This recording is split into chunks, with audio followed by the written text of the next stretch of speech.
Hello welcome back everyone. कैसे हो दोस्तों आप लोग यार। और आज की कहानी मेरी जुबानी स्टार्ट होने वाली है with the last concept of fraction, जिसमें हम बात करने वाले हैं यानी when two blocks are in contact together. तो ये वाले कैटेगरी के क्वेश्चंस हम किस तरीके से कर सकते हैं, फिर लास्ट में इनको कंप्लीट करने के बाद कुछ डिफरेंट टाइप के क्वेश्चंस भी ओवरऑल हम यहाँ पे सॉल्व करेंगे और कंक्लूड करेंगे हम अपने इस चैप्टर को। फाइनली फ्रैक्शन का हर कंसेप्ट हमने देख लिया। अब बस काम बनता है आपका कि आप कितनी मल्टीपल टाइप क्वेश्चन सॉल्व कर सकते हो, कितनी मल्टीपल टाइप आप प्रैक्टिस कर सकते हो। It depends upon you. Different different type के क्वेश्चन करो, कंसेप्ट यूज करो, उड़ा डालो। ठीक है, यही तरीका होता है किसी भी कंसेप्ट को बेहतरीन स्ट्रॉन्ग करने के लिए। ठीक है, नंबर ऑफ क्वेश्चन सॉल्व करो मस्त तरीके से। तो जल्दी से देख लेते हैं क्या है कहानी आज की। देखो भाई, क्लियरली लिखा है यहाँ पे, concept of friction of force between the two blocks in contact. Whenever the two blocks in contact, तो उसमें दो केस इंपॉर्टेंट होते हैं जिसमें से हमारे एग्जाम में क्वेश्चन पूछे जाने के चांस बने रहते हैं। इंजीनियरिंग में ज्यादा आते हैं, मेडिकल में अभी तक कम देखे, बट अगर आ गया तो आपने कैसे उड़ाना है तो एटलीस्ट आपको पता होना चाहिए बेहतरीन तरीके से कम टाइम में। और कंसेप्ट क्या है वो दोनों आपको समझाने वाला हूं। इवन दोनों हम फोड़ने वाले हैं, सीखने वाले हैं मस्त तरीके से। ठीक है, तो भाई देखो, सबसे पहला केस मैं यहाँ पे क्या मानने वाला हूं दोस्तों। ठीक है, पहले मैं देखो न्यूमेरिकल नहीं ले रहा हूं, पहले मैं समझाऊंगा आपको कि कंसेप्ट आप अप्लाई करोगे कैसे। न्यूमेरिकल तो मैं आपको डायरेक्ट भी बता दूंगा कि ऐसे फोड़ के आ जाइयो, तेल लेने गया, बस लैंग्वेज पढ़नी है, उड़ा देंगे हम शॉर्ट ट्रिक के थ्रू। ठीक है, चलो तो सबसे पहला जो केस हम यहाँ पे लेने वाले हैं, केस ए हम यहाँ पे मान रहे हैं, केस वन, जो भी आपको अच्छा लगे, it depends upon you. Okay, you are free to choose. ठीक है सर, तो क्या करेंगे सर, देखो भाई, सो हियर वी गो। ये एक सरफेस होगा, ग्राउंड सरफेस होगा, और इसके ऊपर एक ब्लॉक रखा होगा, बिल्कुल रखा होगा। ठीक है, एक ब्लॉक इसके ऊपर रखा हुआ है, समथिंग लाइक दैट। ऐसे मान लो जैसे ये वाला डस्टर है। ठीक है, ये वाला डस्टर है, इसके ऊपर मैंने ये वाला रख दिया है। ठीक है, ठीक है, तो ये वाला रख दिया। तो हम फोर्स ऊपर वाले पे भी अप्लाई कर सकते हैं या फिर नीचे वाले पे भी अप्लाई कर सकते हैं। देखो, देख रहे हो आप। ठीक है है ना, तो ये डिपेंड करता है कि किस पे फोर्स अप्लाई करना है। सिचुएशन ये वाली रहने वाली है। ठीक है, ओके, तो सिचुएशन ये रहने वाली है। चलो भाई, सही है। तो एक ब्लॉक ये मैंने रखा और इसके ऊपर एक और रख देते हैं, that is the next block. Okay, इसका मास मैं मान रहा हूं m1 जो अपर ब्लॉक है, and this is the lower block, इसका मास मैं मान रहा हूं m2। और केस नंबर ए का मतलब है when the force, external force is applied to move this system on lower block. जब एक्सटर्नल फोर्स नीचे वाले ब्लॉक के ऊपर एक्ट करेगा, then how to solve this type of problem. अब देखो भाई, एक कंडीशन और चेक कर लेनी है यहाँ पे। देखो, इसमें फिर से दो केसेस बनेंगे।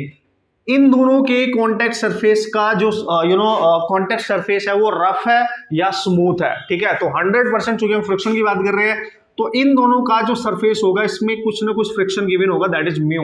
और जो लोअर ब्लॉक ग्राउंड सरफेस पे रखा हुआ है ये हमेशा स्मूथ होगा। केस वन मान रहा है ये स्मूथ होना चाहिए, दिस इज स्मूथ, मतलब इसमें यहाँ कोई फ्रिक्शन नहीं होगा।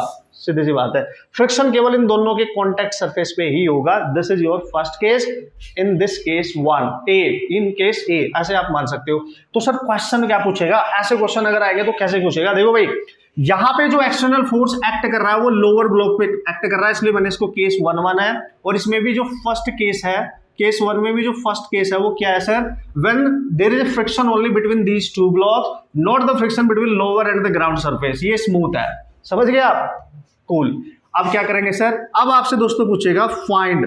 अगर तो ये पूछा जो मैं यहाँ पे लिख रहा हूं, ध्यान से समझिए, बहुत मजा आने वाला है। ये सारे कंसेप्ट हम बहुत बेहतरीन तरीके से उड़ा सकते हैं इस टाइप के, और ये बहुत टिपिकल बिल्कुल भी नहीं है अगर एक बार आपको समझ में आ गया। ठीक है, सो क्या करेंगे सर, फाइंड मैक्सिमम। अगर आपसे पूछा मैक्सिमम पॉसिबल वैल्यू, ठीक है, ऑफ फोर्स, ठीक है जी, फोर्स एफ की मैक्सिमम पॉसिबल वैल्यू निकालनी है किस कंडीशन में।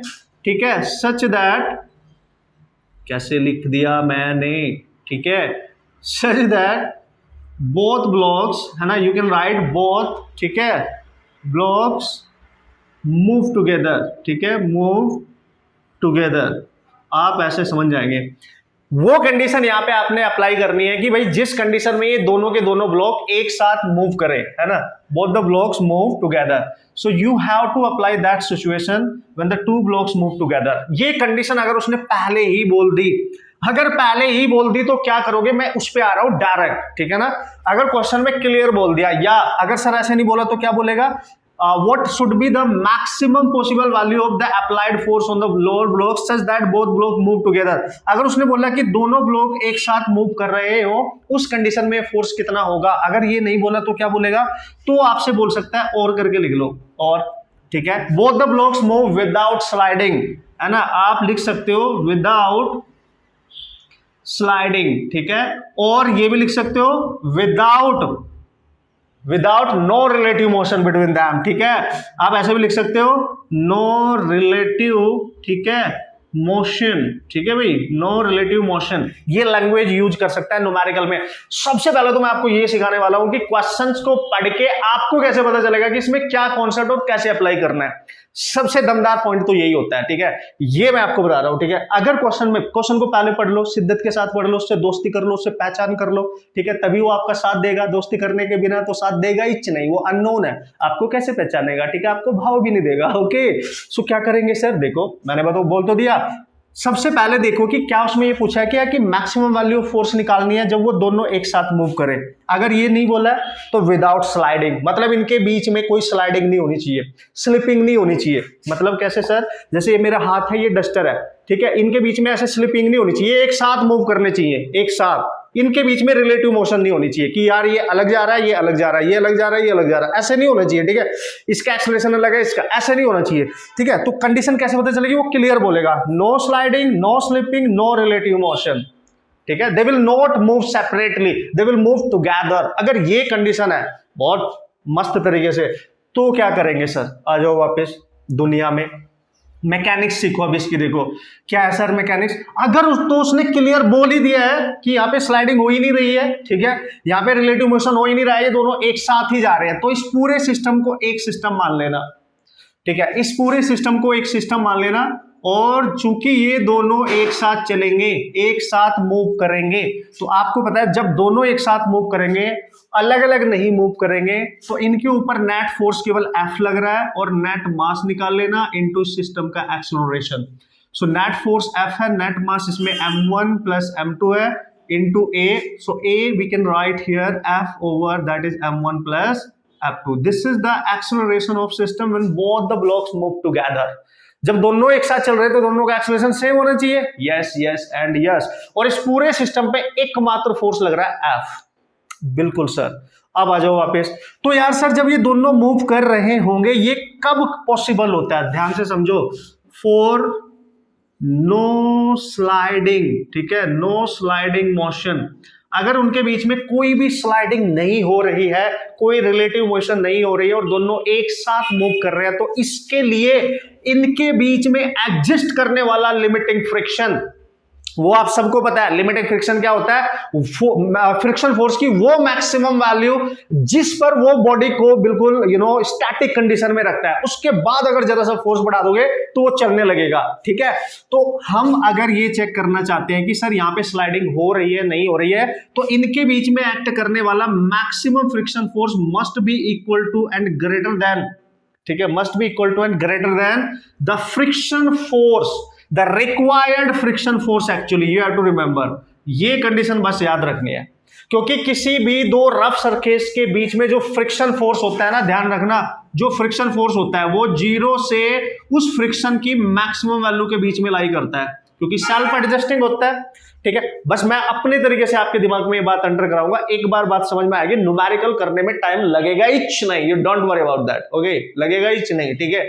तो याद रखना, कोई भी फ्रिक्शन फोर्स 0 और मैक्सिमम वैल्यू के बीच में लाई करता है, धीरे धीरे धीरे बढ़ता है। तो वो मैक्सिमम कब होगा, जब वो बॉडी जस्ट चलने से पहले की कंडीशन होगी, जस्ट चलने से पहले। लिमिटिंग पहले होती है स्टैटिक, फिर आती है लिमिटिंग, फिर होती है काइनेटिक। तो काइनेटिक से जस्ट पहले की कंडीशन, मैक्सिमम फ्रिक्शन फोर्स को ही आप लिमिटिंग फ्रिक्शन फोर्स भी तो कहते थे, ठीक है। तो बस यही चेक कर लेना है कि जो वहां पे मैक्सिमम पॉसिबल फ्रिक्शन फोर्स है, this must be greater then और इक्वल टू आर का मतलब रिक्वायर्ड फ्रिक्शन कितना चाहिए उनको दोनों को एक साथ मूव कराने के लिए, required friction to move both the blocks together कितना चाहिए और मैक्सिमम कितना है, ये कंडीशन चेक कर लेनी होती है। और चूंकि उसने क्लियरली बोला कि दोनों एक साथ चल रहे हैं, तो कंडीशन ये ही कंडीशन वैलिड होगी और ये आप अप्लाई करोगे कि ये होगा, इस कंडीशन में ये होगा अगर वो दोनों एक साथ करेंगे। अब यहां वैल्यू पुट कर सकते हो और मैक्सिमम फ्रिक्शन आप आराम से निकाल सकते हो।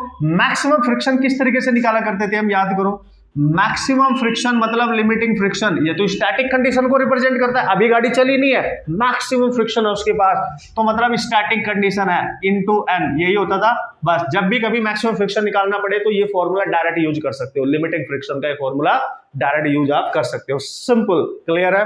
चलो भाई आ जाओ, देखो अब क्या करेंगे सर। अब दोस्तों अगर आपने इसका सॉल्यूशन करना है कि इसकी मैक्सिमम वैल्यू निकालनी है कि फोर्स की, वो देखो ना यार, फोर्स की कुछ भी वैल्यू हो सकती है, कुछ भी है ना, कुछ भी ले सकते हो, बट वो कौन सी मैक्सिमम वैल्यू है, वो एक पर्टिकुलर कौन सा न्यूमेरिकल वैल्यू है फोर्स की, जिसको अप्लाई करने के बाद ये दोनों एक साथ चलने लगेंगे, ठीक है, हम उस पे फोकस करेंगे, ठीक है, ओके कूल, आ जाओ भाई।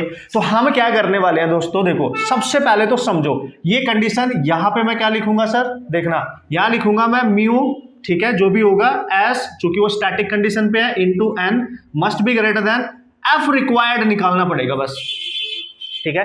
ये कैसे निकालेंगे अभी बता रहा हूं, एफबीडी बनाएंगे, no problem, you don't worry about that, FBD बनाते हैं। अब एक चीज मेरे को लॉजिकली सोच के बताओ, न्यूटन बाबा में फर्स्ट लॉ में क्या बोला था न्यूटन बाबा ने, ठीक है, जिस बॉडी पे फोर्स लग रहा है, ठीक है, वो तो चलती रहेगी, ठीक है, वो तो चलेगी भाई, ठीक है, अगर रेस्ट पे है तो रेस्ट पे रहेगी, और अगर वो मूव कर रही है तो मूव भी करती रहेगी, अगर फोर्स ना लगे। तो सेकंड लॉ ने क्या बोला कि भाई अगर इस बॉडी पे हमने फोर्स अप्लाई कर दिया है, ठीक है ना, तो ये तो आगे को चलेगी, इस पे तो फोर्स ही नहीं एक्ट कर रहा है, तो ये क्यों चलेगी इसके साथ, ठीक है, ध्यान से समझना, फिर से आ जाओ कॉन्सेप्ट पे, ठीक है, इस पे तो फोर्स ही एक्ट नहीं कर रहा है, कोई भी एक्सटर्नल, चलो मान लिया ये तो भाई आगे को चलनी चाहिए, सेकंड लॉ के अकॉर्डिंग जिधर को फोर्स लग रहा है उधर को ये चलेगी, बट इस पे तो कोई फोर्स ही नहीं है, फिर भी क्वेश्चन में बोला कि दोनों एक साथ जा रहे हैं, भाई कैसे जा रहे हैं, ठीक है भाई कैसे जा रहे हैं, ठीक है, इस पे तो फोर्स ही नहीं है तो चलना ही चाहिए। तो फिर हमने चेक किया इनके बीच में रफ सरफेस है, फ्रिक्शन एग्जिस्ट कर रहा है, रफ सरफेस है, फ्रिक्शन एग्जिस्ट कर रहा है, तो कहीं ना कहीं क्या हो रहा होगा, अगर ये दोनों सिस्टम आगे जा रहे हैं तो इसका तो बनता है कि आगे जाएगा क्योंकि इस पे एक्सटर्नल फोर्स लग रहा है, बट इसका कैसे बनता है, ठीक है, इसका कैसे बनता है, देखो इसका एफबीडी बना लो, ठीक है, एफबीडी ऑफ M1, ठीक है बॉस, ठीक है। तो मैंने देखा कि यार इस पे जो फोर्स लगेगा ना M1 पे, चूंकि एक्सीलरेशन तो दोनों का सेम है तो इसका एक्सीलरेशन तो चलो ए ही होगा, तो इसको कौन चलाएगा, देखो अगर ये आगे निकल जाएगा पीछे रह जाएगा, ठीक है, समझिए आप मेरी बात, क्योंकि फोर्स इसमें लग रहा है, अगर ये आगे जाएगा तो ये पीछे रह जाएगा, तो हमने इनके बीच में स्लाइडिंग नहीं करानी है, स्लिपिंग नहीं करानी है, ठीक है, रिलेटिव मोशन नहीं कराना है, हम चाहते हैं दोनों एक साथ चले। तो जब ये आगे जाएगा ये पीछे निकलने की कोशिश करेगा, तो ये बोलेगा भाई मेरे साथ चल, आगे जाना है, हमने दोनों ने साथ साथ चलना है, वादा किया है भाई, तो ये इसको आगे खींचेगा, चूंकि फोर्स इसी में लग रहा है नो डाउट, लेकिन ये इसको आगे कैसे खींचेगा, इनके बीच में जो फ्रिक्शन है वो इस पे आगे को एक्ट करेगा, ठीक है, एक्सटर्नल फोर्स के डायरेक्शन में एक्ट करना चाहिए, तो ये जो भी मैक्सिमम फ्रिक्शन फोर्स इनके बीच में एक्ट कर रहा है वो जो रिक्वायर्ड फोर्स है, ठीक है ना, तो आप इसको रिक्वायर्ड ही मान लो, ठीक है ना, रिक्वायर्ड ही मान लेते हैं हम इसको, ठीक है। तो ये जो रिक्वायर्ड फोर्स है वो इसको आगे को लेके जा रहा है, ठीक है, जो फ्रिक्शन है वो इस बॉडी को आगे को ले, अगर यहां पे होता फ्रिक्शन ना होता फिर पंगा था, फिर तो पंगा हो जाना था, फिर ये आगे नहीं जा सकता था, बहुत स्लाइडिंग स्टार्ट हो जानी थी वहां पे, ठीक है, कुछ इस तरीके की सिचुएशन बन जानी थी, ठीक है। तो इसका मतलब जब मैंने इसका एफबीडी बनाया, ये आगे तभी जा सकता है जब आगे की डायरेक्शन में इसमें एक फ्रिक्शन एक्ट करे, क्योंकि इनके बीच में रफ सरफेस है, तो इसको आगे लेके जाने वाला फोर्स ये हो गया। तो बाबा न्यूटन के अकॉर्डिंग क्या बोलता है, जब किसी चीज पे कोई फोर्स लगता है तो फोर्स इक्वल टू क्या होता है, एम ए, तो एम इंटू ए, तो ये आ गया required force. This is how you can calculate the required force. जिस बॉडी पे एक्सटर्नल फोर्स नहीं लग रहा और उसको भी हमें मूव कराना है, तो उस पर कितना फ्रिक्शन रिक्वायर्ड है उसको मूव कराने के लिए, टुगेदर वो निकाल लो, ये कंडीशन अप्लाई कर दो, आपका क्वेश्चन हो चुका है बॉस। एक क्वेश्चन में ध्यान से डीप में जाके आपको बढ़िया तरीके से समझाने की कोशिश करूंगा, ठीक है, डोंट वरी अबाउट दैट। ये मैं हटा रहा हूं यहां से, इसका सॉल्यूशन हम यहां पे करने वाले हैं, ठीक है बॉस, ठीक है, ओके सर, ओके, एक बार दिमाग में आ गया तो मजा आ जाएगा, फिर नो कंफ्यूजन एट ऑल। तो अब ये कंडीशन अप्लाई कर दो, तो म्यू मैक्सिमम एग्जिस्टिंग जो यहाँ पे फोर्स एग्जिस्ट कर रहा है वो हमें पता है, that is mu s into N, that must be greater than equal to required, and required था m1 इंटू ए, और ए आप ऑलरेडी निकाल चुके थे, ये मान के कि ये दोनों एक साथ चल रहे हैं, दिस इज ए, ठीक है जी। तो mu S N must be greater than equal to m1 into A आया था m1 प्लस m2, कोल कोल कोल हो वाओ। सो अब क्या करेंगे सर, ये जो n है ना, this is the normal reaction, come on guys, this is the normal reaction. और ये जो नॉर्मल रिएक्शन है किस पे एक्ट कर रहा है, इस पे। तो अगर आप ध्यान से देखो, ठीक है, इसका जो नॉर्मल रिएक्शन है ऊपर को जाएगा और इसका जो वेट है वो डाउन आएगा m1g। तो ये है नॉर्मल रिएक्शन। तो नॉर्मल रिएक्शन हमेशा आपने लेना है, ये नीचे वाले में फोर्स लग रहा है तो ये इस पे कितना फोर्स अप्लाई करेगा, दैट इज m1g ऑब्वियसली। इन दोनों के बीच में जो नॉर्मल रिएक्शन होगा यार, इसी का तो वेट इसके ऊपर अप्लाई हो रहा है। तो यहाँ पे आप, ये तो आपको पता ही होगा, बहुत अच्छे से सीख रखा है आप सबने, तो ठीक है, ये हो गया this one and this one, F over m1 plus m2, m1 से m1 cancel. Now here you can सी, इसको इधर मल्टीप्लाई कर दो, तो ये जो F है ये लेस देन इक्वल टू है, तो F less than equal to, इसको इधर मल्टीप्लाई करेंगे हम, ठीक है। तो ये आ जाएगा दोस्तों mu S into g into m1 plus m2। This is the condition, this is the condition. मतलब इस फोर्स की मैक्सिमम वैल्यू ये होनी चाहिए या इससे कम होनी चाहिए, तो ये एक साथ चलेंगे, तो ये एक साथ चलेंगे। So here we go, you can write the maximum required force to move these two blocks in this condition together must be equal to, equal लिख सकते हो आप, mu g m1 plus m2। You can remember this formula directly to solve the numerical problem। अगर question में उसने clearly बोला है कि दोनों ब्लॉक एक साथ चल रहे हैं तो बताओ F की वैल्यू क्या होगी, मैक्सिमम, ठीक है। और चूंकि यहाँ पे साइन लग रहा है लेस देन, इस फोर्स से ये एक्सटर्नल फोर्स, यानी एक्सटर्नल फोर्स इस फोर्स से ज्यादा नहीं होना चाहिए, ठीक है, ये नहीं होना चाहिए। अगर ऐसा हो गया, एक्सटर्नल फोर्स इस वाले फोर्स से ज्यादा हो गया, तो ये अलग अलग एक्सेलरेशन के साथ मूव करेंगे। फिर यहाँ पे काइनेटिक कंडीशन हो जाएगी, स्लाइडिंग स्टार्ट हो जाएगी, स्लिपिंग स्टार्ट हो जाएगी, रिलेटिव मोशन यहाँ पे क्रिएट हो जाएगी, ठीक है, रिलेटिवली एक अलग अलग सेपरेट हो जाएंगे। समझिए मेरी बात, यस यस यस यस। तो हमारे पास जो मैक्सिमम वैल्यू आई इस पर्टिकुलर फोर्स की, कि जिसके थ्रू, जिसको अप्लाई करने के बाद ये दोनों एक साथ मूव कर सकते हैं, वो ये आई है। So you can use this result directly to solve the numerical problem। ये सारी कैलकुलेशन गई तेल लेने, बट ये हम इसलिए सीख रहे हैं जिससे कंसेप्ट आ जाए यार, कंसेप्ट भी बहुत जरूरी होता है ना। हाँ, ट्रिक क्या है, ट्रिक यही यूज करेंगे अब लास्ट में। क्वेश्चन देखा, उड़ा दिया, विद इन 3 to 4 सेकंड में क्वेश्चन सॉल्व किया जा सकता है, ठीक है। सो भाई याद रखियो, ठीक है। सो this is the range of the force actually, ठीक है ना, कि भाई जब ये एक साथ चलेंगे ये रेंज है, ये होगी इसमें कंडीशन नंबर 1। फिर मैं आगे भी आऊंगा, you don't worry about that, ठीक है।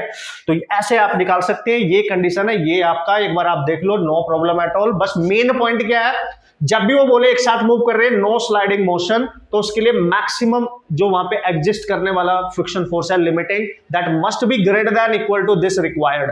क्योंकि अगर ये ज्यादा हो गया, ये कम हो गया, फिर से ये कंडीशन क्रिएट हो जाएगी, तो ये फिर सेपरेटली मूव करेंगे, ठीक है। वो करेंगे लास्ट में, इसको डिस्कस करेंगे, पहले ये क्लियर कर लो, एक क्वेश्चन करेंगे और आपका फंडा हो जाएगा एकदम मस्त तरीके से क्लियर, ठीक है। और ये तब है जब फ्रिक्शन केवल इनके बीच में है, ये वाला जो लोअर ब्लॉक है ये ग्राउंड पे स्मूथ सरफेस पे रखा हुआ है, ये तब यूज होगा। दिस वन क्लियर हुआ ना बॉस? क्वेश्चन करें हम, ट्राई करें, लेकिन इसमें कंडीशन है वो भी सेपरेटली हमें समझनी पड़ेगी पहले, ठीक है। Come on. तो ये सो अब इसमें नेक्स्ट कंडीशन क्या अप्लाई होगी उसको तुरंत यहीं पे देख लेते हैं। कंडीशन बस मैंने यहाँ पे चेंज करनी है।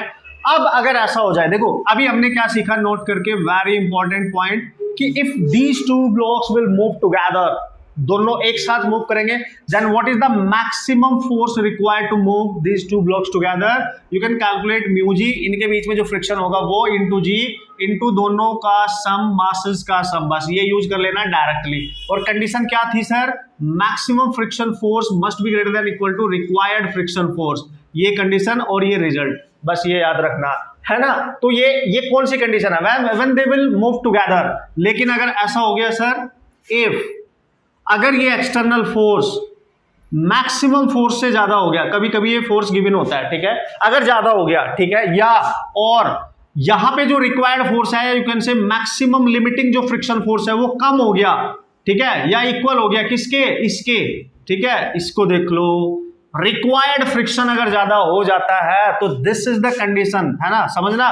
जो वहां पे एक्चुअली में उनको होल्ड करने वाला फोर्स था, उनको मूव ना कराने वाला मैक्सिमम फ्रिक्शन फोर्स था, अगर उनके बीच में फ्रिक्शन उसी से ज्यादा हो जाए तो वो सेपरेटली मूव करने लगेंगे। एक पे ज्यादा फोर्स लग जाएगा, एक पे कम लग जाएगा, कोई आगे जाएगा, कोई पीछे जाएगा, कोई कम एक्सेलरेशन से मूव करेगा, कोई ज्यादा एक्सेलरेशन से मूव करेगा, ये कंडीशन हो जाएगी। तो इसी से पहचाना जा सकता है, करके दिखाऊंगा, टेंशन नहीं लेने का, ठीक है। सो दिस इज द कंडीशन, है ना। इन this condition you can right, in this condition both blocks ठीक है, बोथ ब्लॉक विल मूव, है ना, विद डिफरेंट एक्सेलरेशन। अब दोनों ब्लॉक के एक्सेलरेशन अलग अलग होंगे, दोनों एक ही एक्सेलरेशन से एक साथ मूव नहीं कर रहे होंगे। So there is a relative motion between them, ठीक है, there is a sliding condition between them, there is a slipping condition between them, ठीक है, दोनों का एक्सेलरेशन अब अलग अलग हो जाएगा अगर ये सिचुएशन बन गई। तो सर अब क्या होगा, अब क्या करने वाले हैं फिर हम, ठीक है, अगर ये कंडीशन आ गई तो क्या करेंगे, तो इस कंडीशन में चूंकि दोनों का एक्सेलरेशन अब अलग अलग होगा, दोनों का फ्री बॉडी डायग्राम बनाना पड़ेगा अलग अलग। तो कैसे करेंगे सर, सबसे पहले इसका एफबीडी बनाते हैं, ठीक है, तो F B D of, you don't worry, हो जाएगा, ठीक है, इसका एफबीडी बनाते हैं M1 का। चलो भाई देखते हैं। तो चूंकि हमने कंडीशन यहाँ चेक कर ली होगी जब हम न्यूमेरिकल कर रहे होंगे, या तो ये कंडीशन चेक करेंगे या ये, इन दोनों में से अगर ये फुलफिल हो जाती है तो स्लाइडिंग कंडीशन यहाँ पे क्रिएट हो जाएगी, मतलब दोनों अलग अलग मूव करने वाले हैं, ठीक है, ओके। तो दिस वन इज M1। तो हमने अभी देखा था चूंकि वो दोनों सेपरेटली मूव कर रहे हैं तो वहां पे काइनेटिक फ्रिक्शन एक्ट करने लगेगा, क्योंकि वो तो मोशन में आगे दोनों अलग अलग चल रहे हैं, ठीक है भाई, ठीक है, दोनों कंबाइंड नहीं चल रहे हैं। तो ये जो है, ठीक है, ये इधर को मूव कर रहे हैं दोनों के दोनों, ठीक है। लेट्स सी इसका जो एक्सेलरेशन है वो मान लिया हमने A1 m मास है, ठीक है, और इसमें जो फोर्स लग रहा है इधर को मूव कराने के लिए दैट इज Fk। सिंपल है, वैसे ही बनेगा, चूंकि ये इधर को जा रहे हैं तो इस पे अलग फोर्स लग रहा है, इस पे अलग फोर्स लग रहा है, ठीक है, इसका एक्सेलरेशन डिफरेंट हो जाएगा क्योंकि ये कंडीशन एग्जिस्ट कर रही है, तो इस पे एक ही फोर्स लग रहा है ये। तो न्यूटन के according F is equal to ma, so हम लिखेंगे Fk is equal to mu k into इसका एक्सेलरेशन A1। तो देख लो ये आ गया Fk आपके पास, ठीक है। अब इसको आप कैसे निकाल सकते हो ये आप सबको पता है, ठीक है, इसको हम लिख सकते हैं म्यू, ठीक है, अच्छा एक मिनट, म्यू क्यों लिख दिया मैंने, इसका मास M1 A1, ठीक है, इसको लिखेंगे म्यू के इनटू इसका नॉर्मल रिएक्शन जो उसमें यहाँ पे एक्ट कर रहा होगा, ठीक है, और उसका वेट डाउनवर्ड होगा, ठीक है, M1G। सिंपल है, तो हम लिखेंगे M1 इंटू A1, ठीक है सर, तो ये आ जाएगा mu k into M1G is equal to that is M1 into A1, M1 cancel हो गया तो A1 आ गया आपका mu k into g. So this is the acceleration of the upper block जिसपे कोई डायरेक्ट फोर्स नहीं एक्ट कर रहा था, फिर वो इस एक्सेलरेशन के साथ मूव करना स्टार्ट कर देगा, ठीक है। तो इंडिविजुअली अब आप एफबीडी बनाओगे किसका sir, FBD of M2 lower block का जो नीचे रखा है जिसपे ऑलरेडी एक्सटर्नल फोर्स एक्ट कर रहा हो तो चलेगा ही चलेगा। तो अगर ये आगे जाएगा, चूंकि ये सेपरेटली मूव कर रहे हैं, अगर ये आगे जाएगा तो ये इसका अपोज करेगा क्योंकि इनके बीच में फ्रिक्शन है, तो बैक डायरेक्शन में फ्रिक्शन लगेगा रिलेटिवली, ठीक है। तो देखो देखो देखो इसमें फोर्स लग रहा है आगे को और इसके ऊपर ये ब्लॉक है, ये इसको रोकना चाहेगा, चूंकि आगे जा रहा है तो फ्रिक्शन अपोज करेगा रिलेटिव मोशन को, तो फ्रिक्शन इधर आएगा इस केस में, ठीक है, और इसका normal reaction as it is नीचे आ जाएगा किसके इक्वल, M1G के, ठीक है जी। और यहां पे कोई फ्रिक्शन नहीं है तो no problem, this is the mass M2, और इसका जो एक्सेलरेशन है उसको मान लो आप A2। तो नेट फोर्स निकाल लो उस पे कितने हैं, और नेट फोर्स इक्वल टू होता है M इंटू A, है ना, सेकंड लॉ के अकॉर्डिंग। तो नेट फोर्स चूंकि इधर जा रहा है इसमें से अपोजिट सब्ट्रैक्ट करेंगे यानी F माइनस Fk, और इसका मास है M2 इंटू A2, इसका एक्सेलरेशन मान लेंगे हम, ठीक है जी, A2।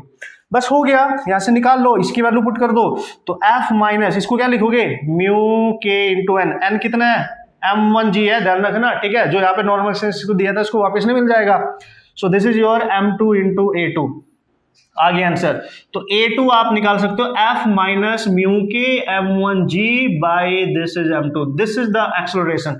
ये अलग है और ये अलग है, this one is the upper block and this one is the lower block, this is the mechanics of this type of problem, ठीक है। सो अगर मैं बात करूं मेडिकल एंट्रेंस एग्जाम की, जो पहली कंडीशन है ना ये वाली, भाई यही पूछी जाएगी 100%, इस पे वो नहीं जाएगा। लेकिन अगर जेईई मेन की बात करूंगा तो दोनों कंडीशन इंपॉर्टेंट है फिर हमारे लिए, फिर दोनों कंडीशन इंपॉर्टेंट है, तो इसलिए मेरे को दोनों बतानी पड़नी है, अदरवाइज मैक्सिमम क्वेश्चन इसी कंडीशन पे पूछे जाते रहे हैं, पूछे जाते रहेंगे मोस्ट इंपॉर्टेंटली।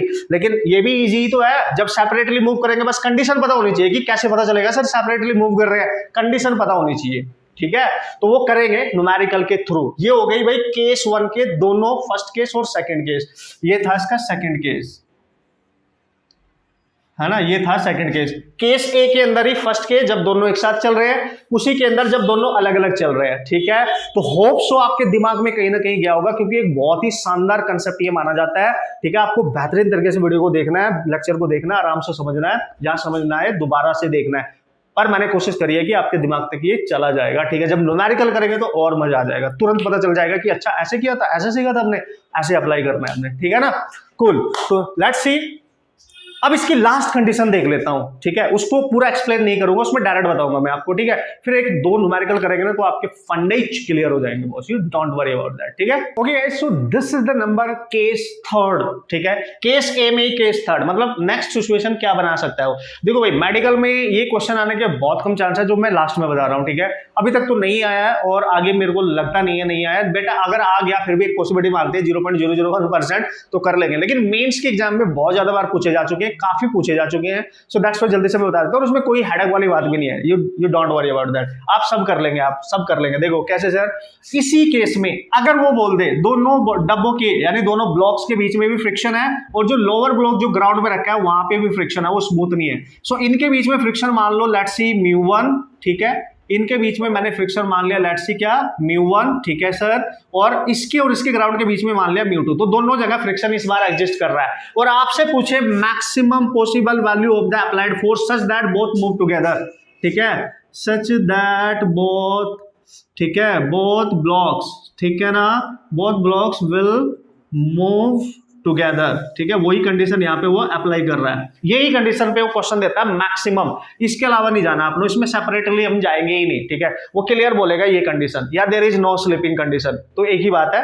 तो डायरेक्ट आपने क्या करना है, मैक्सिमम फोर्स निकालना है, तो क्या करना है, देखो दोनों फ्रिक्शन को ऐड करेंगे, μ1 प्लस μ2 दोनों मास को ऐड करेंगे, m1 प्लस m2, बढ़िया तरीका बता रहा हूं, डायरेक्ट रिजल्ट इसका, ठीक है, इनटू जी उड़ा डालेंगे, फ्रैक्शन ऑफ सेकंड में क्वेश्चन हो जाएगा, बात खत्म, फ्रैक्शन ऑफ सेकंड में क्वेश्चन हो जाएगा, बात खत्म।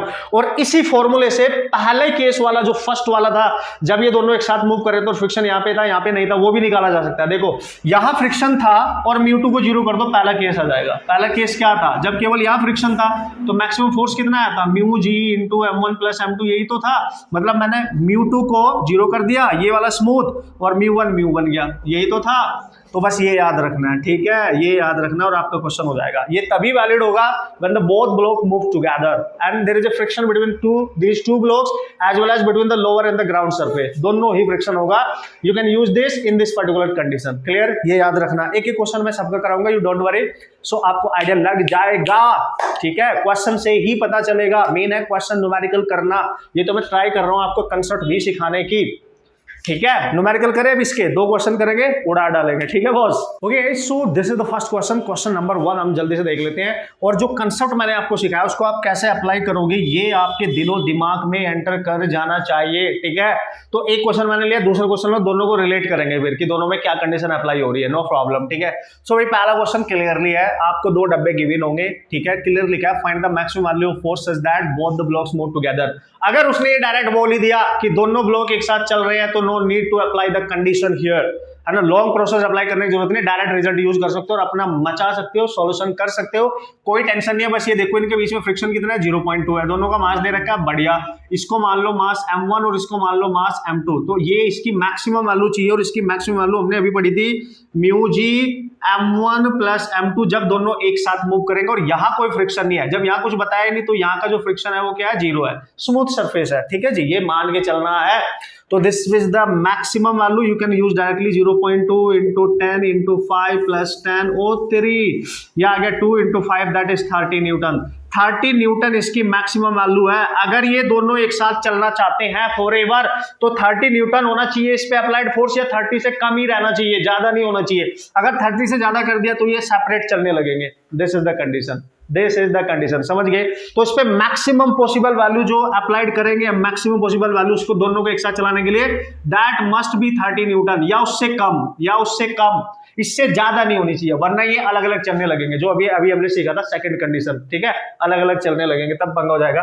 तो यहाँ पे जो क्वेश्चन पूछा उसका आंसर तुरंत आ चुका है, कुछ भी करना ही नहीं है, अब डायरेक्ट यूज करो, क्या बात कर रहे हो, जैसी कंडीशन समझी यूज करो डायरेक्ट, अलग अलग अब करने की जरूरत नहीं है, कंडीशन अप्लाई करने की जरूरत नहीं। बट हाँ, अगर आपसे यहाँ पे एक्सेलरेशन भी पूछ ले इनका, अगर एक्सेलरेशन पूछ ले, अब क्या करोगे, क्योंकि मैक्सिमम पॉसिबल कंडीशन आपने निकाल लिया। एक्सेलरेशन कैसे निकालते थे, दोनों एक साथ जा रहे हैं तो maximum force must be equal to net force equal to net mass into a, maximum force है तो एक्सेलरेशन भी मैक्सिमम होगा, तो ये आ गया 30 और नेट मास कितना होगा 5 plus 10 that is 15 into A max, ठीक है। तो ए मैक्स आपके पास आ गया 2 मीटर पर सेकेंड स्क्वायर। हर ब्लॉक का एक्सेलरेशन ये होगा, अगर एक्सेलरेशन भी निकालना है तो हर ब्लॉक का एक्सेलरेशन ये होगा, सिंपल सा है। और अगर आप इससे नहीं निकालना चाहते हो तो दूसरा तरीका भी मैंने आपको बताया था। कैसे सर? आपको अप्लाई करना है, ये दोनों तभी मूव करेंगे जब इन पे एक्ट करने वाला maximum friction force must be greater than equal to the required force. इससे भी निकाल सकते हो, बात तो एक ही नहीं है, तो हम क्यों करें? ये कंडीशन है तभी तो ये है, तभी तो हमने ये सब किया है। सो यू डोंट वरी, हो गया। होप सो आप समझ गए होंगे क्या है कंडीशन, ठीक है। और आप अपना टाइम वेस्ट ना करें, जैसे आपने लाइन पढ़ी तुरंत ही अप्लाई करें, हो जाएगा। अगर एक्सेलरेशन निकालना पड़ गया तो इस डायरेक्ट निकाल लेना है, ये भी अप्लाई करने की जरूरत नहीं है क्योंकि अप्लाई करके ही आया। So no problem at all. Question number 2, hope so आपके दिलो दिमाग में, रगों में ये खून की तरह बहने लगेगा, ठीक है। ओके, मस्त डायलॉग नहीं हो गया है तो यस, यही होना चाहिए, आना चाहिए। जो आप सीख रहे हो वो आपको आना चाहिए। ओके, सो ये है आपका क्वेश्चन नंबर 2। अब इसमें क्या पूछा, इसकी लैंग्वेज मैंने लिख दिया क्योंकि वो बहुत जरूरी है, क्योंकि पूछने का तरीका उसका थोड़ा सा डिफरेंटली है यार, ठीक है। उसको हमें समझना पड़ेगा बॉस, ठीक है। कैसे सर, मतलब कैसे समझना पड़ेगा? देख लो, आपके सामने है, सब कुछ आपके सामने है, ठीक है। उसने बोला 2 ब्लॉक्स हैं रखे हुए, नीचे वाले पे फोर्स लग रहा है, बिल्कुल, क्योंकि यही केस तो हमने पढ़ा है अभी तक। But the force is acting on a lower block and there is a friction between these two blocks that is 0.5। इस बार जो फ्रिक्शन कोएफिशिएंट दे रखा है that is 0.25। अच्छी बात है। फिर पूछा है the system is initially at rest, बिल्कुल क्लियर है, system is initially at rest. Find the minimum, ध्यान से देखो, ध्यान से देखो, वर्ड्स पे ध्यान दो, पूछने के तरीके पे ध्यान दो, फंसा देगा। या पूछ रहा था मैक्सिमम, पर कब? जब दोनों एक साथ मूव करे। यहां पे क्या बोला? कंफ्यूज कर रहा है वो आपको, कंफ्यूज नहीं होने का बॉस, मैं बचाऊंगा आपको कंफ्यूज होने से, ठीक है। कैसे sir? Find minimum force for which sliding starts, sliding starts between the blocks, sliding starts between the block. मतलब सर ये मेरा हाथ, ये ब्लॉक, तो कितना मिनिमम फोर्स अप्लाई करूं कि ये स्लाइडिंग करने लगे?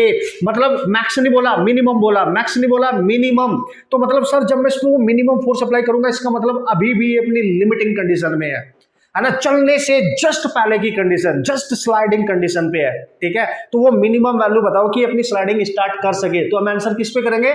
जस्ट स्लाइडिंग कंडीशन पे करेंगे। मतलब अभी भी ये दोनों एक साथ ही मूव कर रहे होंगे। सेपरेटली कब मूव करेंगे? जब ये फोर्स की रेंज को क्रॉस कर जाएगा, ठीक है भाई, ठीक है। तो घबराने का नहीं, जैसे बोले मिनिमम फोर्स और यूज करे स्लाइडिंग स्टार्ट्स, तो इसका मतलब जब भी बात होगी जस्ट स्लाइडिंग, ठीक है, जब भी बात होगी जस्ट स्लाइडिंग, अभी भी ये एट लिमिटिंग फ्रिक्शन पे है, लिमिटिंग फ्रिक्शन है अभी भी। जस्ट स्लाइडिंग पे लिमिटिंग फ्रिक्शन वो फ्रिक्शन होता है जो अब इसको चलने नहीं देगा। तो इस कंडीशन में भी जब ये फोर्स की मिनिमम वैल्यू आप निकालोगे, so no problem, you can use direct mu g m1 plus m2। दोनों का एक्सेलरेशन सेम मान के ही करना है, दोनों का एक्सेलरेशन सेम मान के ही करना है बॉस। तो क्या करेंगे सर? चलो भाई, this is 0.5 into 10 and this is 10 plus 20। Clear है? अब तो यार जस्ट लिटिल बिट कैलकुलेशन है, you can use the just little bit calculation. So this is 5 and this is 30. What is that sir? 150 Newton. तो this is the required minimum force just sliding पे, इतना force आपको चाहिएगा। तो main क्या है, concept तो इजी है, बट आपने लैंग्वेज को पढ़ना आना चाहिए। देखो इसमें डिफरेंट थी, इसमें डिफरेंट थी, ठीक है।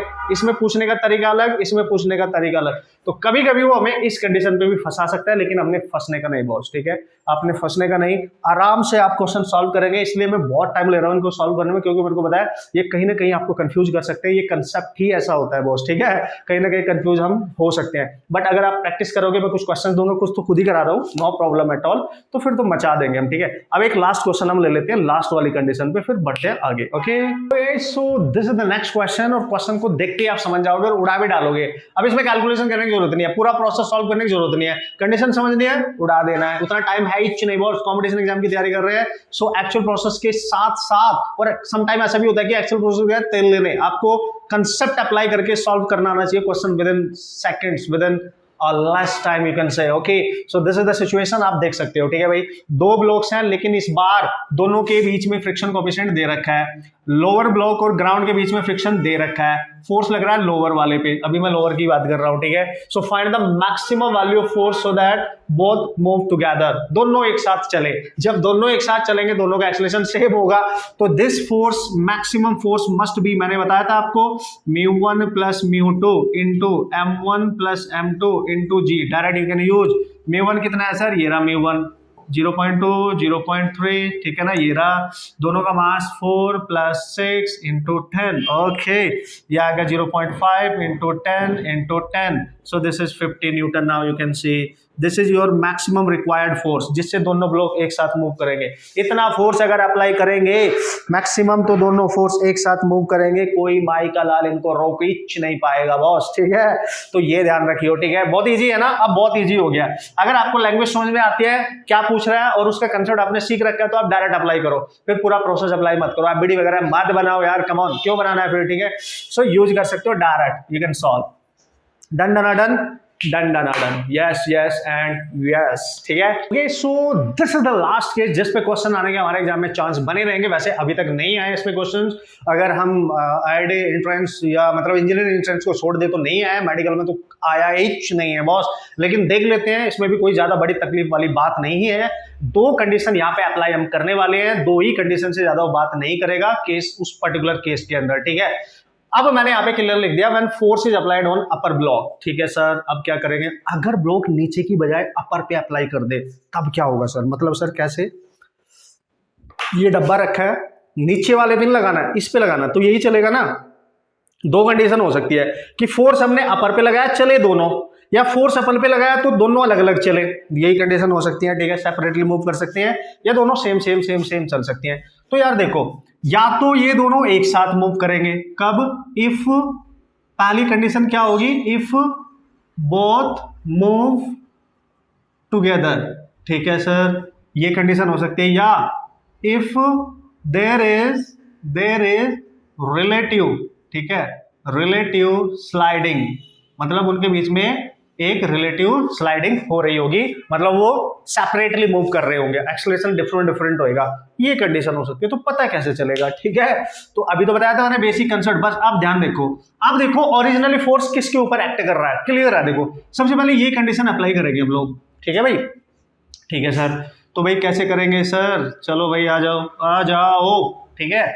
सो देखो सबसे पहले ये कंडीशन अप्लाई करते हैं कि भाई अगर ये दोनों एक साथ चले, तो हमने मान लेना है कि ये दोनों एक साथ चल रहे हैं। अगर ये दोनों एक साथ चल रहे हैं तो दोनों का एक्सेलरेशन होना चाहिए सेम, अगर दोनों एक साथ चल रहे हैं। और फोर्स अपर पे लग रहा है, नीचे क्यों चले भाई, दिमाग लगा दो। अब फर्स्ट केस में हमने देखा था फोर्स तो हमने अपर पे लगाया, न्यूटन के अकॉर्डिंग यही चलना चाहिए, ये क्यों चले, क्योंकि इनके बीच में फ्रिक्शन है, अगर दोनों को एक सलाह, इस पे तो चलो नेट एक्सटर्नल फोर्स लग रहा है, इस पे नहीं लग रहा है, तो इस पे फ्रिक्शन इसको आगे को मूव कराएगा इसके साथ। पक्का हो गया कि नहीं, क्लियर हो गया कि नहीं। तो अगर ये दोनों एक साथ चलेंगे तो इन पे नेट फोर्स जो दिख रहा है वो F है, और इनका net mass into acceleration system का, तो ये F है और नेट मास में है m1 + m2 × a। ये तो करना ही होता है, ठीक है, जब दोनों एक साथ चल रहे हैं ये तो करना ही करना है, उनका एक्सेलरेशन दोनों का यही होगा हमेशा, अगर दोनों एक साथ चल रहे हैं, ठीक है भाई। अब आपको दिमाग में कीड़ा बैठ गया होगा कि अच्छा ऐसे एनालिसिस करते हैं, यस। अब देखो, अब फिर से सोचो, इस पे तो चलो फोर्स लग रहा है, ये क्यों चले, इसका एफबीडी बना दो, इसका एफबीडी बना दो, m2 का एफबीडी। देखो ये तो स्मूथ सरफेस है, यहाँ पे कोई फ्रिक्शन नहीं है, यहाँ पे कोई फ्रिक्शन नहीं है, स्मूथ है, ये तो मान के चलना है, ठीक है जी, ठीक है। अब चूंकि इस पे कोई फोर्स नहीं है तो ये फिर भी इसके साथ आगे को जा रहा है, तो ये तभी जाएगा जब इनके बीच में जो फ्रिक्शन एक्ट करेगा वो इसको लेके जाएगा, ठीक है, वो फ्रिक्शन इसको एक्सटर्नल फोर्स की तरह काम करेगा और इसको आगे लेके जाएगा, and that is the required friction we have to calculate, that is the required friction जो इसको लेके आगे जाएगा। कंडीशन क्या है दोनों को एक साथ चलने की, इसकी इनके बीच में maximum limiting friction must be greater then required friction, ये तो हमेशा याद रखना है। ये भूले तो वो होता है ना, सावधानी हटी तो दुर्घटना घटी, ये तो दिमाग में रखना ही है कि दोनों एक साथ कब चलेंगे, इस कंडीशन में चलेंगे। उनको रोकने वाला लिमिटिंग फ्रिक्शन ज्यादा होना चाहिए या इक्वल होना चाहिए रिक्वायर्ड के, रिक्वायर्ड ज्यादा नहीं होना चाहिए, समझ गए, कूल। चलो ये रिक्वायर्ड है तो कैसे निकालेंगे सर, F = m में इसका मास है m2 × a, clear clear clear, आ गया, ठीक है जी, आ गया। तो इस कंडीशन में what should be the max value of this force, इस कंडीशन में what should be the max value of this force, कि ये दोनों एक साथ चले, तो कंडीशन अप्लाई कर दो ये रही। और मैक्सिमम फोर्स कैसे निकालते हैं तो वो तो आप सबको पता है, ठीक है। तो ये कंडीशन अप्लाई करो, F मैक्सिमम फ्रिक्शन रिक्वायर्ड, और जो sorry not required, maximum existing, maximum जो वहां पे लिमिटिंग फ्रिक्शन एग्जिस्ट कर रहा है वो ले लिया मैंने, और ये रिक्वायर्ड मैंने यहां से निकाल लिया। तो इसको कैसे लिखेंगे, μn, ठीक है, उसके बीच में जो भी स्टैटिक फ्रिक्शन है, और यहाँ पे R M2A लिख सकते हो आप, ठीक है जी। तो this is your M2A, no problem. Okay, so अब क्या करने वाले सर, इसकी वैल्यू पटक देने वाले हैं, और इसकी वैल्यू क्या होगी सर, इससे नॉर्मल रिएक्शन ये ऊपर को देगा तो ये नीचे को भी तो देगा, तो इसका जो नॉर्मल रिएक्शन है वो तो आपको पता ही है, म्यू इनटू इसका नॉर्मल रिएक्शन कितना आएगा सर, M1G रहेगा, इस पे जो यहाँ पे एक्ट करेगा दैट इज M1G, जो इसके वेट के इक्वल होने वाला है, that must be greater than equal to M2A की वैल्यू आ गई F by what is that sir, M1 plus M2। Now here you can see, अब ये कैंसिल नहीं हो रहे यहाँ पे, ये M1 अलग है, M2 अलग है, F निकालना है। तो F की जो वैल्यू दोस्तों यहाँ से दिख रही है आपको, वो जो F की वैल्यू आएगी that is less than equal to, क्योंकि F ये वाली ग्रेटर है तो ये इधर मल्टीप्लाई हो जाएगा, तो म्यू M1, ठीक है, ओवर ये नीचे आ जाएगा M2 इंटू मल्टीप्लाई हो जाएगा M1 plus M2 into G। So this is the required force in this situation when the force is acting on upper block, this is the required maximum force, कि ये दोनों एक साथ चलेंगे, है ना। डायरेक्ट याद भी रख सकते हो, यानी प्रोसेस याद रखो अदरवाइज, ठीक है, प्रोसेस याद रखो, आप देख सकते हो। तो यार सर, या तो ये जो एक्सटर्नल फोर्स इस बॉडी पे अप्लाई कर रहा है ये इस वैल्यू से कम होना चाहिए या इसके इक्वल, इससे ज्यादा नहीं होना चाहिए, वरना ये सेपरेट हो जाएंगे एक दूसरे से, ठीक है जी। तो यहां से जो मैक्सिमम वैल्यू ऑफ फोर्स आ रही है, you can write here, you can write the required maximum force, जो हम इनको एक साथ मूव कराने के लिए लगाना चाहते हैं, that is mu M1 over M2, M1 plus M2 into G, this is the maximum value of force. और ये मैक्सिमम वैल्यू एक्सटर्नल फोर्स से कम ही रहनी चाहिए या इक्वल होनी चाहिए, ज्यादा नहीं होनी चाहिए, ठीक है। मतलब सर क्या कह रहे हो, देखो फिर ये केस हो जाएगा, इफ ये एक्सटर्नल फोर्स अगर मैक्सिमम जो फोर्स अप्लाइड कर रहा है उससे ज्यादा हो गया, so there is a sliding condition, there is a relative motion create हो जाएगी, सेपरेटली मूव करना स्टार्ट करेंगे, इनका एक्सेलरेशन अलग अलग हो जाएगा, तब ये सिचुएशन यहां जाएगी। और ये सिचुएशन पे यहां वो क्वेश्चन बहुत ही रेयर बनाता है, अगर बना भी दिया तो दोनों का एफबीडी बना देंगे अलग अलग, नो प्रॉब्लम, दोनों का एफबीडी बना देना, उड़ा देना मस्त तरीके से, बस ये याद रखना है, इस तरीके से सिचुएशन यूज करनी है। मतलब अगर रिक्वायर्ड फ्रिक्शन ग्रेटर हो गया मैक्सिमम लिमिटिंग फ्रिक्शन से, या फिर ये, तो दोनों का अलग अलग एफबीडी बनेगा। कैसे सर, मतलब कैसे बनाएंगे, अबे बना दोगे यार, क्या बात कर रहे हो, इसकी बनाओ पहले, देखो M1, ठीक है, इसमें फोर्स लग रहा है ऑलरेडी F, और चूंकि दोनों अलग अलग चले, चूंकि इसमें फोर्स लग रहा है, ये चाहेगा तो पीछे जा, तो क्यों आगे जा रहा है, तो इसको पीछे को फोर्स अप्लाई करेगा फ्रिक्शन K, म्यू K, क्योंकि अब ये रिलेटिवली मूव कर रहे हैं, ठीक है जी। तो यहाँ नेट फोर्स कितना है, इसका एक्सेलरेशन A1 मान लेना, तो F माइनस FK और equal to M1 into A1, clear हुआ, ठीक है। यहाँ से आ जाएगा A1, व्हाटएवर जो भी होगा यहाँ से आ जाएगा, फोर्स वगैरह गिवन होगा यहाँ पे, वो हम चेक कर लेंगे ना, फोर्स गिवन होता है ऐसे क्वेश्चन में। फिर इसका एफबीडी बनाओ, लोअर वाले का M2 का एफबीडी बनाओ, चूंकि इस पे फ्रिक्शन आगे को लगेगा, क्योंकि इसको आगे को लेके जाएगा FK, और वो आ जाएगा किससे sir, M2 into A2, simple. और ये भी आप कैलकुलेट कर सकते हो, ठीक है, ये तो आपको पता ही है, इसका इस पे नॉर्मल रिएक्शन एक्ट करेगा, क्योंकि ये क्या होता है, μ1 इंटू म्यू K लिख लेना, ठीक है, इंटू M2 इंटू A2, तो यहां से आप कैलकुलेट कर सकते हो। तो दोनों का separate acceleration then you can solve, ठीक है। तो सबसे पहले आपको चेक करना पड़ेगा कि वहां पे स्टैटिक कंडीशन है या नहीं है, दोनों एक साथ मूव कर रहे हैं या नहीं कर रहे हैं, जो मैक्सिमम फ्रिक्शन फोर्स है वो कम है या ज्यादा है, उसी के अकॉर्डिंग क्वेश्चन सॉल्व करना होता है। लेकिन अगर उसने स्पेसिफाई किया न्यूमेरिकल में कि दोनों एक साथ मूव कर रहे हैं, you can use this directly, जब दोनों का एक्सेलरेशन सेम ही होगा वो यहां से निकाला जा सकता है इस वाले फॉर्मूले से, और मैक्सिमम अप्लाइड फोर्स यहां से निकाला जा सकता है, सिंपल। लेकिन अगर कुछ भी नहीं बताया न्यूमेरिकल में कि मूव कर रहे हैं एक साथ कि नहीं कर रहे हैं, फिर कंडीशन चेक करनी पड़ेगी ये वाली, ठीक है, ये वाली जो कंडीशन हम अप्लाई करते हैं, चेक करके उसके अकॉर्डिंग न्यूमेरिकल सॉल्व करना पड़ेगा, ठीक है ना बॉस, टेंशन नहीं लेने का बॉस, ठीक है। करते हैं ना, 2 क्वेश्चन कराऊंगा, फंडा एकदम क्लियर होने वाला है, डोंट वरी अबाउट दैट। इसी पर्टिकुलर वीडियो में दोनों कंसेप्ट आपके साथ पहुंचा रहा हूं मैं, शिद्दत के साथ, बहुत मेहनत लग रही है बॉस, देखो है ना, दिमाग की दही बन जाती है, ये कंसेप्ट ही ऐसे है बॉस, ठीक है, इजी समझने में नहीं आते हैं, बहुत सारी वीडियो आप देखोगे तब जाके दिमाग में एंटर करेंगे, लेकिन मैं पूरी कोशिश कर रहा हूँ इस पर्टिकुलर वीडियो से, इस कंसेप्ट से ही आपके दिमाग में इसको एंट्री करा दूंगा, ठीक है। Okay, so this is the first question, और आपके सारे दिमाग की तार इसी क्वेश्चन से खुल जाएंगे, आपको सारा कंसेप्ट अप्लाई करना इसी क्वेश्चन से आ जाएगा। फिर इसके साथ एक और करेंगे, फिर तो मजा ही आ जाएगा बॉस, मचा डालेंगे, पूरा कंसेप्ट हमारा स्ट्रॉन्ग हो जाने वाला है मस्त तरीके से। व्हाट इज दैट सर, छोटा सा प्यारा सा क्यूट सा, लेकिन तकलीफ देगा, जितना छोटा उतना खोटा, ओके कूल। चलो भाई आ जाओ, उसने बोला फाइंड एक्सेलरेशन ऑफ 2 ब्लॉक्स। ओ तेरी, अच्छा if the system is initially at rest, तो हमने देखा कि यार ये block both are kept in this particular situation, इन दोनों के बीच में फ्रिक्शन कोएफिशिएंट दे रखा है 0.5 and there is no friction, here is the smooth surface, no friction at all. वो कंडीशन ये आएगा भी नहीं यार, आपके एग्जाम में आएगा ही नहीं, डोंट वरी अबाउट दैट, ठीक है।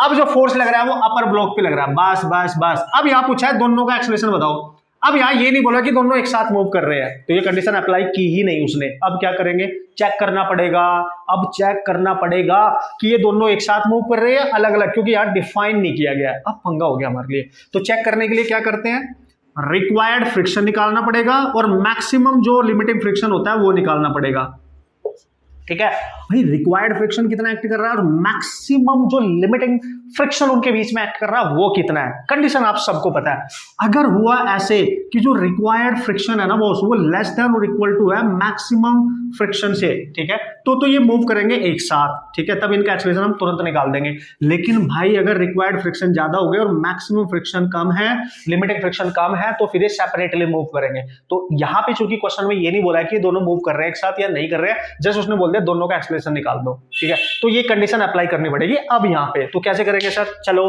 देखो, इस पे एक्ट करने वाला फोर्स दे रखा है, तो अच्छी बात है ना बॉस, अच्छी बात है ना। तो सबसे पहले मैक्सिमम जो एग्जिस्ट करने वाला यहाँ पे फ्रिक्शन होता है लिमिटिंग, वो निकालना। वो कैसे निकालेंगे, म्यू एन से सर। तो म्यू क्या होगा सर, 0 पॉइंट है सर। एन क्या लेते हैं सर, ये इस पे नॉर्मल रिएक्शन ऊपर है तो उसका वेट नीचे होगा इस वाले का, इसको मान लो m1, इसको मान लो m2। तो यहाँ पे m1g लेना है, क्योंकि ये का इसका वेट नीचे आएगा तो इसका नॉर्मल रिएक्शन अप जाएगा। ये this is the normal reaction, क्योंकि या तो फ्रिक्शन है नहीं, तो ये नॉर्मल रिएक्शन इसके वेट के इक्वल होगा। सो इसका वेट है 10g, ठीक है। तो ये आ गया, देख सकते हो आप, 50 न्यूटन। तो ये तो आ गया कितना मैक्सिमम फ्रिक्शन वहां पे एग्जिस्ट कर रहा है, ये आ गया है, ठीक है बॉस, कितना एग्जिस्ट कर रहा है।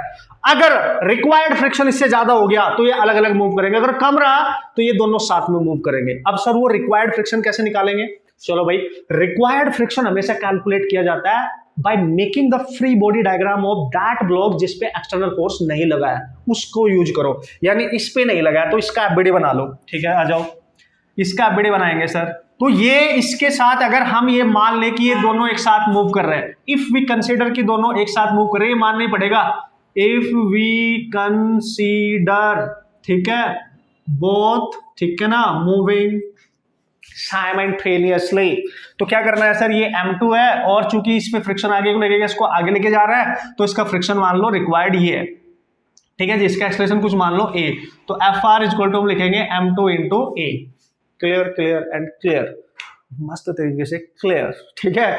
तो क्या करने वाले हैं सर, अब हम ये करने वाले हैं बॉस, इसका मास देख लो कितना है, और हम ये मान के चल रहे हैं कि इसका एक्सेलरेशन कितना है वो निकालना पड़ेगा। हमने मान लिया कि अगर ये हम मान लें कि दोनों के दोनों एक साथ मूव कर रहे हैं, है ना, let us we consider both move together, ठीक है। तो ये निकाल सकते हो आप a, अगर दोनों एक साथ चल रहे हैं तो नेट फोर्स F है ओवर m1 प्लस m2, ठीक है भाई। तो a यहां से निकाल लो, नेट फोर्स है 50 और दोनों का मास है 10 हो जाएगा, तो ये a आ गया 2.5 मीटर पर सेकेंड स्क्वायर। ये मान के किया है हमने, ठीक है। तो जब मैंने इसको कैलकुलेट करा रिक्वायर्ड को, तो उसका मास तो है 10, क्योंकि ये भी 10 है, दोनों 10 है, a आया इसका 2.5, तो Fr जो आ रहा है ना यहाँ पे देख लो आप, 25 न्यूटन आ रहा है, यानी जो रिक्वायर्ड फ्रिक्शन फोर्स है वो 25 न्यूटन है, लेकिन जो मैक्सिमम वहां पे एग्जिस्ट लिमिटिंग फ्रिक्शन है वो 50 है, मतलब here required is less than maximum. So this is the condition of means we can write both blocks move will, ठीक है, move together। ये क्लियर हो गया, दोनों एक साथ मूव करेंगे, ठीक है। अब जा रहा होगा ना आपके दिमाग तक ये इन्फॉर्मेशन, दोनों एक साथ मूव करेंगे, वरना हमें पता ही नहीं था।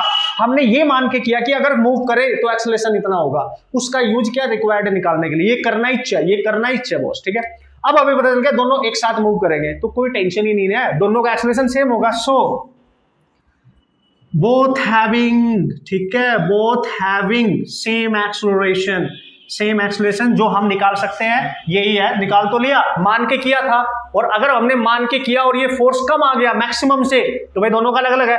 अगर ये मान के किया और ये ज्यादा आ जाता 50 से ज्यादा 55 60, तो भाई एक्सेलरेशन फिर अलग अलग होता, फिर हम बोलते हैं कि नहीं ये दोनों एक साथ मूव नहीं कर रहे, अलग अलग कर रहे हैं, ठीक है। सो एक्सेलरेशन दोनों का हो जाएगा 2.5 मीटर पर सेकेंड स्क्वायर, जो मान के किया वो जो आ रहा है वो ही होगा, ठीक है।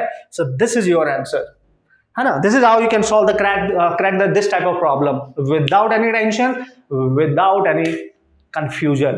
ठीक है, तो देख लो भाई आपके सामने है सारा कंसेप्ट. बेहतरीन अल्टीमेट कंसेप्ट ये माना जाता है, मार्केट में बहुत चर्चाएं होती हैं इसके, बहुत डराया जाता है लोगों को इसके थ्रू. ठीक है, लेकिन आपने डरने का नहीं अब. ठीक है बॉस, डरने का नहीं. ठीक है, उड़ा डालने का. अच्छा आप सोच रहे होंगे सर एक और करा दो मजा आ जाएगा. यस कर लेते हैं ना, एक और कराओ, ये डोंट वरी, एक और करा रहा हूं. ठीक है, बस ये याद रखना है कि क्या कर रहा हूं मैं. ठीक है, किस तरीके से कर रहा हूं. Okay let's see. Okay so this is the next question, the second question, जिसके जरिए हम और बेहतरीन तरीके से अपने कंसेप्ट सारे क्लियर कर सकते हैं.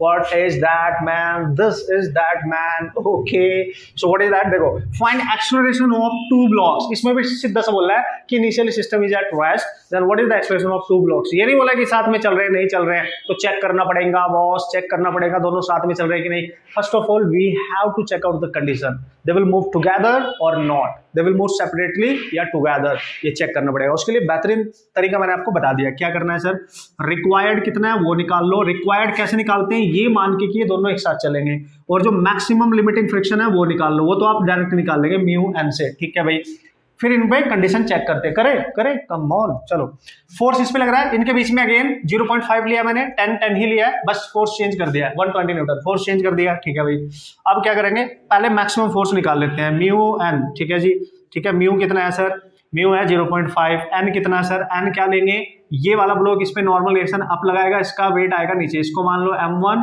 इसको m2, तो m1g. ठीक है जी, तो यहाँ पे आएगा m1g, तो ये आपका आ रहा है 0.5 इंटू 10, तो सीधा सा वही आ गया पिछले वाला ही 50 न्यूटन. क्योंकि फ्रिक्शन मैंने चेंज नहीं किया, वेट भी मैंने चेंज नहीं किया. ठीक है जी, तो मैक्सिमम जो वहां पे फ्रिक्शन लिमिटिंग कंडीशन में एक्ट कर रहा होगा वो इतना है. ठीक है, अब अगर ये एक साथ चलना चाहते हैं तो ये ज्यादा होना चाहिए और रिक्वायर्ड कम होना चाहिए. ठीक है, तो हम रिक्वायर्ड भी निकाल लेते हैं मान के. ठीक है, रिक्वायर्ड कैसे निकालेंगे, मैंने आपको बताया था. रिक्वायर्ड निकालने के लिए जिस पे फोर्स नहीं लग रहा उसका एबीडी बना दो. तो चलो भाई, ये इसके साथ मूव क्यों करें, क्योंकि इस पे आप फ्रिक्शन इसको आगे खींचेगा. ठीक है, ठीक है, तो रिक्वायर्ड फ्रिक्शन आगे खींचेगा और उसके मास इनटू एक्सेलरेशन के इक्वल होगा.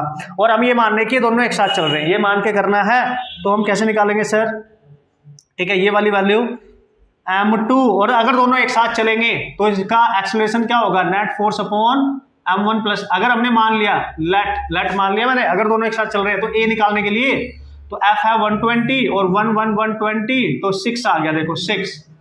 ठीक है, 6 मीटर पर सेकंड स्क्वायर आ गया. मतलब अगर दोनों एक साथ चल रहे हैं तो इतना एक्सेलरेशन होगा इनका. अभी हमें पता नहीं, हमने माना है ये, जिससे हम रिक्वायर्ड निकाल सके. ठीक है, तो यहाँ 6 पुट करो. चलो भाई ये मान लिया हमने, तो m2 कितना था, 10 इंटू, यही है ना बॉस, 6. तो जो एफ आर आ रहा है ना भाई, वो तेरी 60 न्यूटन आ गया. ले भाई पंगे हो गए. यहां पे रिक्वायर्ड फ्रिक्शन फोर्स ज्यादा हो गया, और जो मैक्सिमम उसको उनको दोनों को एक साथ मूव कराने के लिए, उनको रिलेटिवली मूव कराने के लिए एक साथ 50 न्यूटन चाहिए, लेकिन ये तो ज्यादा हो गया, मतलब ये सेपरेट हो जाएंगे. So here is the condition when F R required is greater than F maximum. तो वो एक साथ मूव कर ही नहीं सकते, वो सेपरेटली मूव करेंगे. रिलेटिव स्लाइडिंग वहां पे रिलेटिव स्टार्ट हो जाएगी. सो this is the condition. It means both now will move, ठीक है, विद डिफरेंट एक्सेलरेशन, दोनों का एक्सेलरेशन अब अलग अलग होएगा. तो क्या हो गया, चेक ही तो करना था. ये मान के कि दोनों एक साथ चल रहे हैं, नहीं चल रहे हैं, अब बोलोगे नहीं चल रहे हैं, तो दोनों का एक्सेलरेशन 6 होगा, नहीं होगा, अलग होगा, क्योंकि कंडीशन हमने प्रूफ कर दी. ये करना ही पड़ेगा, इसलिए तो ये ऑसम क्वेश्चंस माने जाते हैं. ठीक है, अब क्या करेंगे, देखो रिक्वायर्ड कितना है एक साथ चलाने के लिए. ठीक है, इतना है सर, ये तो ज्यादा हो गया. ठीक है, ये तो ज्यादा हो गया, तो जो इनमें से मिनिमम वैल्यू है वो यूज होगी, तो दिस वन. ठीक है, जो मिनिमम वैल्यू है इन दोनों में से वो यूज होगी कैलकुलेशन करने के लिए. चलो भाई एफबीडी बना लो. एफबीडी ऑफ किसके सर, m1, जिस पे फोर्स लग रहा है उसी के बनाते हैं. तो देखो इस पे ऑलरेडी इधर लग रहा है 120 न्यूटन, और चूंकि ये सेपरेट मूव करेंगे अब. ठीक है, तो इसको अगर ये आगे जाएगा तो रिलेटिवली इसको रोकने के लिए पीछे को फोर्स लगेगा, फ्रिक्शन. ठीक है, एफ के, और वो कितना लेना है, 50 लेना है. 60 न्यूटन नहीं लेना है, 50 न्यूटन लेना है. समझ गया, 20 आगे को लग रहा है और 10 है इसका, तो इसका एक्सेलरेशन मान लो a1. तो नेट फोर्स निकालो, वही सेम, अब तो जस्ट न्यूटन लॉ यूज करना है. F is equal to ma ठीक है sir. Net force 120 minus 50, 120 minus 50 is equal to इसका मास कितना है 10, एक्सेलरेशन मान लिया a1, तो ये आ गया 70 इज इक्वल टू 10 a1, तो a1 आ गया 7 metre per second square. This is the acceleration of the upper block जिस पे ऑलरेडी फोर्स लग रहा है, और चूंकि उसमें फोर्स लग रहा है तो वो 7 के साथ जा रहा है और उसको रोकने की कोशिश कर रहा है फ्रिक्शन पीछे वो रिलेटिवली, ठीक है। अब एबीडी बना लो सर किसका, ABD of M2, cool cool cool, तो cool cool super cool, so this is 10 kg, और इस पे फोर्स लग रहा होगा F जो उसको आगे को मूव करा रहा होगा, इसका एक्सेलरेशन डिफरेंट हो जाएगा A2, क्योंकि ये कंडीशन फुलफिल नहीं कर रहे दोनों एक साथ चलने की, तो बस यही फोर्स लग रहा है, इसके अलावा कोई फोर्स ही नहीं है जो उसको आगे को लेके जाएगा, है ना, इसके अलावा तो कोई फोर्स ही नहीं है। तो एफ के मस्ट बी इक्वल टू इसका मास इंटू इसका acceleration, and this is what, this is 50 guys, and this is what 10 into A2, and you have to take this one 5 metre per second square. Now you can see दोनों का acceleration अलग अलग है, ये तेज चलेगा ये slow चलेगा उसके कंपैरेटिवली, ये ज्यादा एक्सेलरेट करेगा कम एक्सेलरेट करेगा। क्लियर हुआ कि नहीं बॉस, ठीक है। सो दिस इज द सिचुएशन भाई, उड़ा देंगे ना 7 मीटर पर सेकंड स्क्वायर, इस पे केवल फ्रिक्शन है जो इसको चला रहा है, इस पे एक्सटर्नल भी है, ठीक है। तो अगर मैंने इसमें से उस एक्सटर्नल में से उस फ्रिक्शन को सब्ट्रैक्ट किया तो 70 आया, इस पे 50 एक्ट कर रहा है, ऑब्वियसली इसका एक्सेलरेशन ज्यादा होगा क्योंकि इस पे फोर्स ज्यादा है, इस पे कम है, और इन दोनों में से जो मिनिमम है चेक करने के बाद वो यूज करते हैं, मैं फिर बोल रहा हूँ, ठीक है। तो भाई ये थे कुछ बेहतरीन क्वेश्चन, इन बेहतरीन से कंसेप्ट का यूज करके होप सो आप बढ़िया तरीके से इसको सीख जाएंगे, अपनी टिपिकल कैटेगरी में लाई करने वाले क्वेश्चंस को भी आप सॉल्व कर सकते हैं, ठीक है। अब मैं कुछ जनरल से क्वेश्चन यहाँ डिस्कस करूंगा जो इनसे डिफरेंट है, क्योंकि ये मैंने आपको बता दिया है कि क्या करना है। तो ओवरऑल कुछ क्वेश्चंस और हैं जो आपको तरीके पता होने चाहिए, सॉल्व करने होने चाहिए, क्योंकि पूरा चैप्टर अब हमने अच्छे से पढ़ लिया है, अप्लाई करना सीख लिया। अब आप अपने घर पे मस्त तरीके से कितने भी टाइप के क्वेश्चन सॉल्व कर सकते हो अपना कॉन्फिडेंस गेन करने के लिए, और हर टाइप का question you are now eligible to solve, okay. So ये थी आपकी सिचुएशन, ठीक है। कुछ क्वेश्चंस मैं आपको दे दूंगा, किसमें सर, डीपीपी में, बाकी आप ढूंढे बुक से, ढूंढे दुश्मन को ढूंढो और उड़ा डालो, वरना तुम्हें उड़ा डालेगा, ठीक है। उससे पहले दुश्मन को ढूंढ के मार दो, ठीक है। तो कुछ और जनरल से क्वेश्चन कर लें ओवरऑल पूरे चैप्टर से, ये तो हो गया कॉन्सेप्ट फिनिश, उसके क्वेश्चन भी फिनिश। ओवरऑल की हम कुछ बात कर रहे हैं जिसमें मैं कुछ क्वेश्चन ऐसे लूंगा जो मतलब वो अप्रोच आपको अब आना चाहिए, क्योंकि आपने अब सब कुछ पढ़ लिया, ठीक है। करें जल्दी से स्टार्ट।